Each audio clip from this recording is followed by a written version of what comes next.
Well, hey there, as we celebrated all this week in the First Alert Weather Center, his birthday! It's the birthday boy! Thank you. 22. Is that it? Yeah. Oh, you don't look a day over 16 on TV, let me tell you. First Alert meteorologist Garrett Biedenbaugh. We have got one of these weekends in the winter where it seems like every community has an event or there's like major things happening, whether it's World of Nations or the music in Jax Beach. Last weekend, it sucked. It was awful. It was dreary, gloomy, wet, awful, and a lot of events had to be scrubbed, canceled, or moved.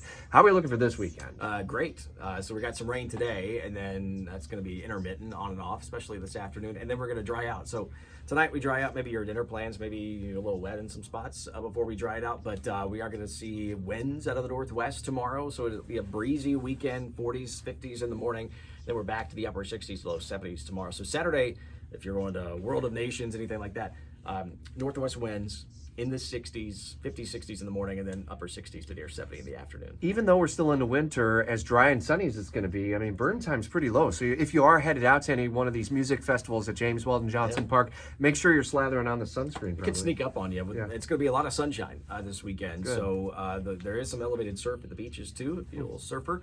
Got the offshore breeze for you, moderate to high rip current risk. A little cooler on Sunday in the mid-60s. All right, and then as we look into next week, we start a new warming trend. Are we done with the cold? Like, is that it for winter? I think it's hard to get a freeze over the next several weeks. So, especially the beaches, I would say it's pretty good there. But we're going to be approaching 80 degrees next week. Sheesh. That's hot. For this time of the year, that's well above average.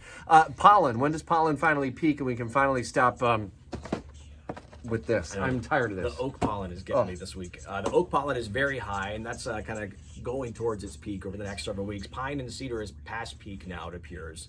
So that's the yellow stuff floating around, a lot of the yellow stuff.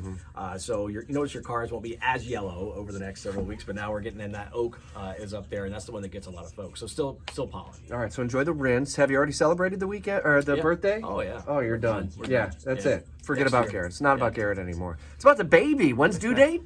Middle part of May.